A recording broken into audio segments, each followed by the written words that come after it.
प्रधानमंत्री के जम्मू कश्मीर दौरे से पहले जम्मू के संजुआ में एक बड़ा आतंकी हमला हुआ जिसमें सीआईएसएफ की बस को निशाना बनाया गया है। एक जो जवान है उनकी दर्दनाक मौत हो गई, जो शहीद हो गए हैं, और 6 जवान घायल हुए। हमारे साथ बात करने के लिए डॉक्टर अनिल पांडे हैं जो सीआईएसएफ के डीआईजी ऑप्स हैं। सर, ये पूरी घटना के बारे में जानना चाहेंगे, कितने बजे घटना हुई और आपके कितने जवान इसमें शहीद हुए और कितने घायल हुए हैं? आज अर्ली मॉर्निंग लगभग 4:15 बजे ये घटना हुई है और चड्ढा कैंप लोकेशन बोलते हैं उसको, जम्मू का सजवा एरिया जो आप बता रहे हैं वहाँ पे।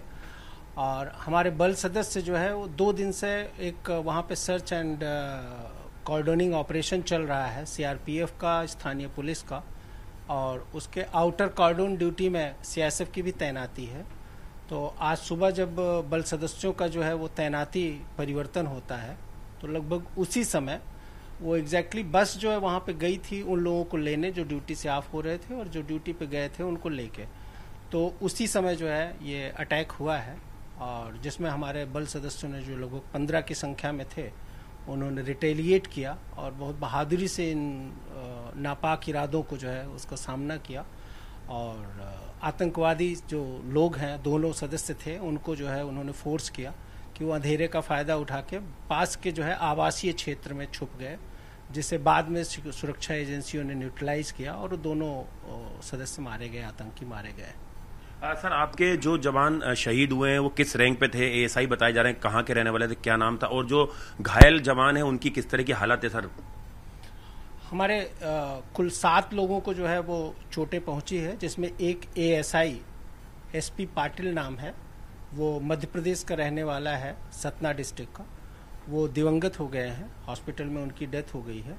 और एक कांस्टेबल को थोड़ी सीवियर इंजरी है, हालांकि खतरे से बाहर उसे बताया जा रहा है, लेकिन उसके भी चेस्ट में बुलेट इंजरी है। और 6 सदस्य ऐसे हैं कि जिनको माइनर स्प्लिंटर की चोटें लगी है, वो खतरे से पूरी तरह बाहर हैं। सभी घायलों का इलाज जो है जम्मू मेडिकल कॉलेज में हो रहा है। सर, अभी किस तरह के हालात हैं सर, और आप लोग किस तरह से मोटिवेट कर रहे हैं अपनी फोर्स को? क्योंकि एक दुखद घटना हुई है लेकिन आतंकवादी मारे भी गए। लगातार 2 दिन से ऑपरेशन चल रहा है जिसमें कुछ लश्कर और दूसरे मिलिटेंट जो हैं उन्हें मारा गया है, और इसके पहले भी लगातार ऑपरेशन ऑल आउट के तहत कई आतंकवादी हैं जिन्हें घाटी में ढेर किया गया है। देखिए, सुरक्षा बल जहां तक और सीआईएसएफ की बात है, हम लोग ऑलवेज मोटिवेटेड हैं और कोई डिमोटिवेशन की बात नहीं है। इस तरीके की घटनाएं पार्ट एंड पार्शियल हैं हमारे सुरक्षा कर्तव्यों का, और जब हम तैनात रहते हैं, यूनिफॉर्म में हैं, तो इस तरीके की संभावनाएं बनी रहती है।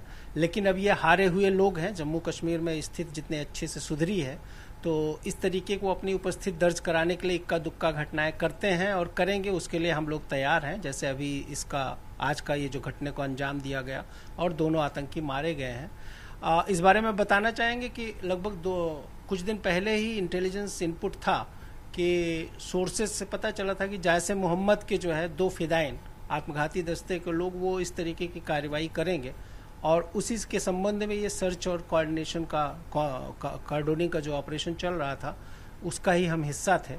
और आज की कार्रवाई जो है वो संभवतः वही लोग थे जिनके बारे में सूचना थी और वो मार गिराए गए। सर, ये ऑपरेशन अभी चल रहा है या ये ऑपरेशन खत्म हो चुका है पूरा, जो था, जो आपको इंटेलिजेंस इनपुट मिले थे? नहीं, वो तो एक रेगुलर ऑपरेशन है, उस पूरे एरिया में चल रहा है। इस तरीके के इनपुट्स और उनकी गतिविधियां जहां भी पता चलती है तो आप इसको देखते होंगे कि हर दिन कहीं ना कहीं पता चलता है। अभी बारमूला में कार्रवाई हुई, जम्मू में इस तरह की गतिविधियां जहां भी होती है तो इनपुट मिलने पे हम लोग उसके लिए सजग हैं। सारी सुरक्षा एजेंसियां और जम्मू कश्मीर पुलिस मिल के कार्रवाई कर रही है। सर, जम्मू कश्मीर पुलिस ने भी इस पे अपनी ब्रीफिंग करी है, तमाम चीजें शेयर करी हैं। सर, आपको और कुछ जानकारी मिली होगी इनके पास से, किस तरह के वेपन्स मिले हैं, किस तरह का और चीजें मिली हैं, रिकवरी हुई है वहां से जिस जगह पे पूरी घटना हुई? देखिए, अभी ये इन्वेस्टिगेशन की बात है, क्योंकि एक उनके पोजीशन से जो असलहे मिले हैं और प्लस उनके जो है लीड में, जहां से उनका लीड मिलता है वहां हाइडआउट्स में क्या क्या था, तो इस पे थोड़ा कमेंट करना अभी उचित नहीं होगा। वो इन्वेस्टिगेशन जारी है और पुलिस उस बारे में कार्रवाई कर रही है। जैसी जो है वो सूचना होगी वो आपको उपलब्ध कराएगी। सर, जो शहीद हुए उनके पार्थिव शरीर को उनके घर तक कब तक पहुंचाने के और परिवार से संपर्क आप लोगों का सीआईएसएफ का हुआ होगा जरूर? उनके परिवार से बातचीत की गई है। हमारे एडीजी हेडक्वार्टर महोदय ने जो है दिवंगत की पत्नी से बात किया है और बाकी जो हम लोगों को उनके लिए प्रदेय है उसको हम लोग देने की पूरी कोशिश कर रहे हैं और सारा जो फाइनेंशियल सपोर्ट है वो डीजी महोदय ने कहा है कि आज ही जो है उपलब्ध कराया जाए और संभवतः आज आफ्टरनून तक हम जितना भी उनको रिस्क फंड का और बाकी जो भी फाइनेंशियल दे है वो सब पूरा किया जाएगा।